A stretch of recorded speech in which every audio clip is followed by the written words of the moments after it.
fomos para uma outra área da missão, que foi visitar a igreja sofredora, a igreja que está passando por tribulação, e fomos para a Síria. Não é possível viajar direto de avião para a Síria, o espaço aéreo está fechado, então nós tivemos que descer em Beirute. Em Beirute, então, fomos levados de carro, por pessoas que costumam fazer esse trajeto, que sabem como fazer, e então saímos de Beirute e fomos até duas cidades na Síria, uma delas chamada Zabadani.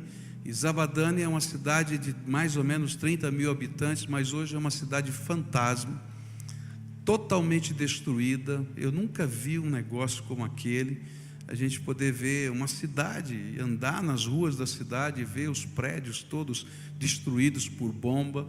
Não tem ninguém morando na cidade, porque não tem condição de habitar. Dali fomos para uma outra cidade onde eu fiquei hospedado, que é Ludan.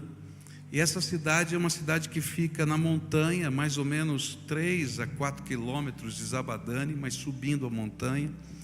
E ali então tivemos um encontro com vários pastores e líderes da igreja cristã na Síria, de várias localidades. Eles foram nos encontrar lá. Tinha gente de Alepo, tinha gente de vários outros lugares destruídos. E lá nós sentimos assim algumas coisas que eu queria compartilhar com vocês. E você deve lembrar que mais ou menos um ano e pouco atrás, nós levantamos uma oferta aqui na igreja, para a igreja que estava sendo perseguida no mundo. E eu quero dizer para você que não foi só a nossa igreja, mas milhares de igrejas no mundo levantaram essa oferta. E parte dessa oferta que você deu, que eu dei, que outros irmãos deram, chegaram exatamente naquele lugar na Síria. E é interessante como Deus faz as coisas, né? Aquele povo estava cercado, o povo de Ludan estava cercado. Aí embaixo, onde estava Zabadani, estavam os radicais sunitas. Em cima da montanha, acima de Ludan, estavam os radicais xiitas do exército islâmico, estavam ali. O exército nacional estava lá guardando a cidade, mas quando se viu cercado, ele então bateu em retirada. E aí o general chamou o pastor da igreja, são duas igrejas evangélicas naquela cidade, e ele chamou então os pastores daquelas igrejas e disse o seguinte: olha, os radicais de baixo, se subirem, vão matar todos os cristãos. Os radicais de cima, se descerem, vão matar todos os cristãos. Eu não posso mais proteger vocês. Aí abriu o arsenal do exército e entregou armas para os cristãos e disse assim: defendam as suas famílias. E essa era a situação deles, cercados de todos os lados. Os radicais xiitas do exército islâmico tentaram descer a montanha, e aí tocava-se o repique do sino, não é? Na igreja, e todo mundo corria para a igreja. Os cristãos se escondiam no porão da igreja, as famílias, e os homens ficavam lá defendendo a cidadela. E quando eles perceberam que tinham resistência, então decidiram não descer a montanha, mas colocar snipers, atiradores de elite em cima da montanha. E aí, se você andasse na rua, eles atiravam em você.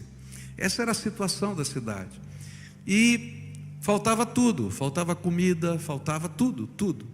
E aí entra aquela oferta que você deu, aquela oferta que muitos irmãos deram. E essa oferta não tinha como chegar lá, porque não tem banco, não tem sistema de transferência, não tem nada. E então essa oferta chegava no Egito, essa oferta chegava no Líbano. E irmãos como você e eu, tá? De qualquer igreja lá, recebiam a missão de carregar o dinheiro na mão, entrar pela fronteira, chegar nessa região de guerra, achar o pastor e entregar a oferta. E o pastor pegava aquele dinheiro e ia para o mercado negro comprar comida, fazer bolsas, cestas básicas. E quando eu falo cesta básica, é básica mesmo, 2 pacotes de macarrão, 2 litros de óleo, 10 quilos de arroz e mais algumas coisas, era muito básico. E com aquele dinheiro, então, eles compravam essa comida e distribuíam essa comida ali para o sustento daquelas pessoas que estavam sitiadas ali. E assim eles passaram meses. Chegou o inverno, e quando chegou o inverno, aí lá é uma região que neva em cima da montanha, estava nevando, e aí o grande problema não era só a comida, era como aquecer as pessoas. E aí parte do dinheiro comprou os casacos que eles usaram para poder se aquecer, porque não havia como aquecer as casas, não é? Não tinha nada. Então foi tremendo encontrar aqueles homens, aquelas mulheres que estavam reunidas ali, líderes cristãos da Síria.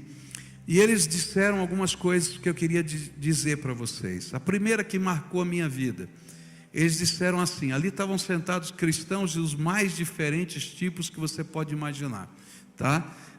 Evangélicos, não evangélicos, estava todo mundo ali na mesa. E eles disseram assim: 2 coisas nos unem: a miséria e a missão. E quando a gente estava sitiado aqui, a gente tinha que ser um povo só. Segunda coisa que eu ouvi foi a gratidão, porque aquela oferta que chegou pôde alimentá-los, e um dos pastores disse então o seguinte: olha, eu quero dizer para vocês que por causa de vocês, nenhum dos nossos jovens foram perdidos. E talvez você não entenda o que significa isso, porque esses exércitos, eles invadem a área, ou matam os cristãos, ou transformam em militares desses exércitos, na marra. E para não viver nem a morte, nem lutar nessa guerra, você tem que fugir. E fugir para onde? Não tem para onde fugir. Então ele disse: nós não perdemos ninguém, o Senhor nos livrou e vocês nos abençoaram. Mas o que mais me marcou foi uma senhora que se levantou e disse assim: eu quero agradecer o recurso que chegou, ele foi uma bênção, mas eu quero agradecer mais, porque vocês vieram aqui conversar conosco, porque nós pudemos perceber que nós não estamos sozinhos e que o povo de Deus está unido na face da terra.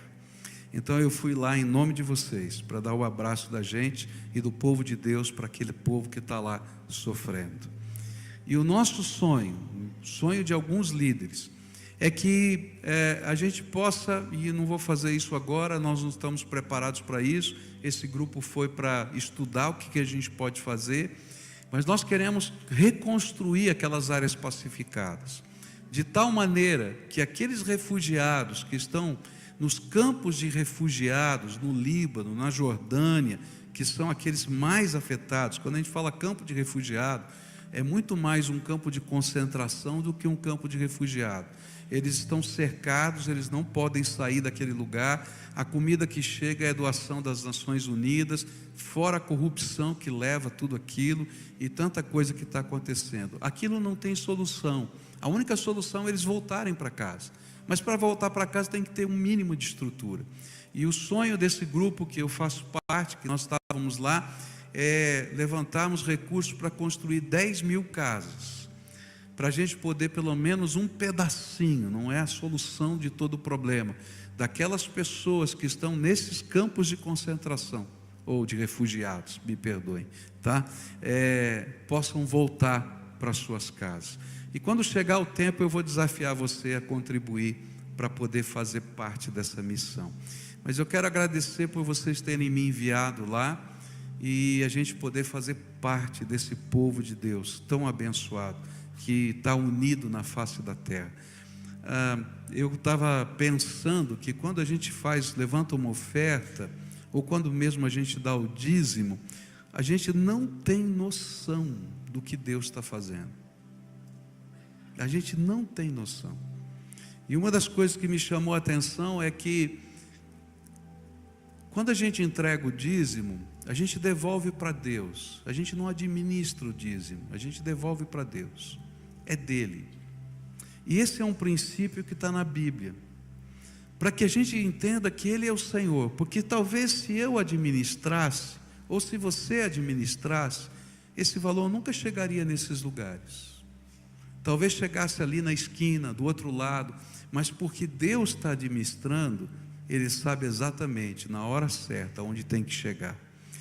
E eu queria louvar a Deus por homens e mulheres simples, que não são pastores, que disseram, tanto no Egito, quanto lá no Líbano, quanto na Jordânia, nós vamos entrar nesse campo de guerra, para levar sustento para os nossos irmãos que estão morrendo.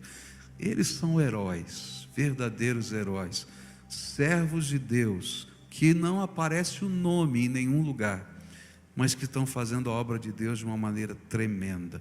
Louvado seja Deus, e que a gente possa fazer parte da estirpe de crentes, como aqueles crentes que fizeram isso. E lembrando que Deus está fazendo uma obra muito maior do que eu posso imaginar. Eu não conheço tudo que Deus está fazendo, mas eu quero fazer parte daquilo que Deus está fazendo. Então celebre a Deus conosco e adore ao Senhor.